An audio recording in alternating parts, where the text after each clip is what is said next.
இப்ப நமக்கு நமக்கு இன்ட்ரெஸ்ட் இல்லாத வேலைங்களோட நம்ம பண்றது வந்து நம்ம தள்ளி போடுறோம். ஏன்னா நம்மளுக்கு அது இரலவெண்டா இருக்கு, தேவையில்லை அப்படின்ற மாதிரி இருக்கும்னா அப்போ அந்த இடத்துக்கு தான் இந்த இந்த இந்த ரீஃப்ரேம் வந்து என்ன சொன்னோம்னா, ஓகே முதல்ல இம்பார்ட்டன்ட் ஆனதுக்கெல்லாம் கொடுத்துட்டேங்கிறது ஷுவரா இருந்ததுன்னா இட்ஸ் ஓகே. இப்போ இதை நம்ம அட்ரஸ் பண்ணலாம். ஓகே, இப்ப நிறைய பேருக்கு என்ன குழப்பம்னா எல்லாத்தையும் அதாவது அவங்களுக்கு எது இம்பார்ட்டன்ட்னு தெரியறது இல்ல, எது அவங்களுக்கு ரெலவென்ட்னு தெரியறது இல்ல. அதனால அவங்களா கான்சியஸா ஒரு சாய்ஸ்ஃபுல்லா ஒரு ஒரு வில்ஃபுல்லா ஸ்பெண்ட் பண்றது கிடையாது டயத்தை. ஸோ ஒரு மாதிரி கன்ஃபியூஸ் ஆயிட்டு நான் எதுவுமே பண்றதில்ல, எதுவுமே பண்ணாம கடைசியில ஓவர்வெல்ம் அப்படின்றோம்ல, அப்படி எல்லாமே மூழ்கிற மாதிரி ஒரு ஒரு ஒரு மைண்ட் செட், ஒரு ஒரு எமோஷன் வந்த பிறகு என்ன ஆயிடும், டக்குன்னு எல்லாத்தையும் போட்டுட்டு உட்காந்து நெட்ஃபிளிக்ஸ் பார்க்க ஆரம்பிச்சிருவோம், டிவி பார்க்க ஆரம்பிச்சிருவோம், சீரியல் பார்க்க ஆரம்பிச்சிருவோம். ஏன்னா அப்படியே ஒரு ஃப்ரீஸ் ஆன மாதிரி ஒரு தலைக்கு மேல வெள்ளம் போனா ஜான் என்ன முழம் என்ன, எனிவே இதெல்லாம் பண்ணி முடிக்க முடியாது அப்படின்னு சொல்லிட்டு நம்ம ஒண்ணுமே பண்ணாம அப்படி ஓவர்வெல்ம் ஆயிடும். ஸோ முதல்ல வந்து நம்மளுக்கு அந்த ஃபோக்கஸ் கொடுத்து நம்மளோட இம்பார்ட்டன்ஸ் கிளாரிஃபை பண்ணிக்கணும். அதுக்கப்புறம் ஓகே, நமக்கு இப்ப அவ்வளவா இன்வால்வ் ஆகாத விஷயங்களையும் நம்ம வந்து எதிர்கொள்ள தான் வேணும். அப்போ அதை தள்ளி போட்டுட்டே இருக்கக்கூடாது தான். ஸோ அப்போ அந்த மாதிரி விஷயங்களை எப்படி நம்ம வந்து கான்ஃபிரண்ட் பண்றது, எப்படி அதை வந்து நம்ம எதிர்கொள்றது அப்படிங்கிறத நம்ம வந்து அடுத்த வீடியோல நம்ம கண்டினியூஷனா பார்ப்போம். இன்ஃபேக்ட் அதுவும் இருக்கு இல்லையா லைஃப்ல, நம்ம அதையும் ஃபேஸ் பண்ணி தான் ஆகணும்.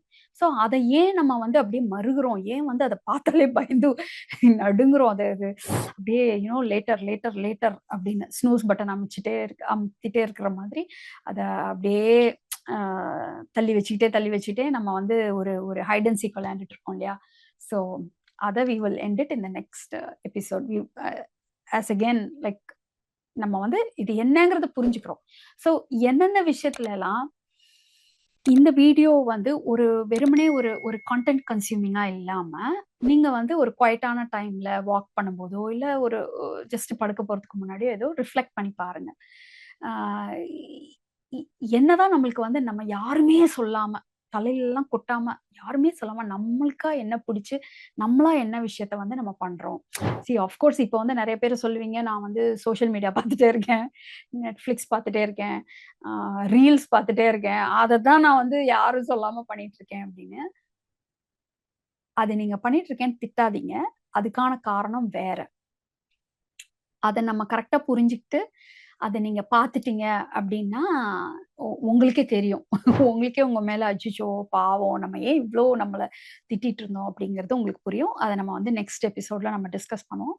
ஸோ இப்போ இதுல டேக்அவே என்னன்னா, என்னென்ன நம்ம நேச்சுரலா நமக்கு பிடிச்சதுன்னு இல்லை, சில சமயம் பிடிக்குதுன்னு கூட சொல்ல முடியாது, ஆனா நம்மளுக்கு அதை பண்ணாம இருக்க முடியாது. I cannot like stop myself doing that அப்படிங்கிற மாதிரி ஒரு கன்ஸ்ட்ரக்டிவான விஷயங்கள் என்னென்ன அப்படின்னு வந்து ரிஃப்ளெக்ட் பண்ணி பாருங்க. அதனால பயன் இருக்கா இல்லையா, அதனால பைசா வருதா இல்லையாங்கிறது வந்து இப்ப கிரைட்டீரியா கிடையாது. உங்களுக்கு அது மீனிங்ஃபுல்லா இருக்கணும், ரெலவெண்டா இருக்கணும்.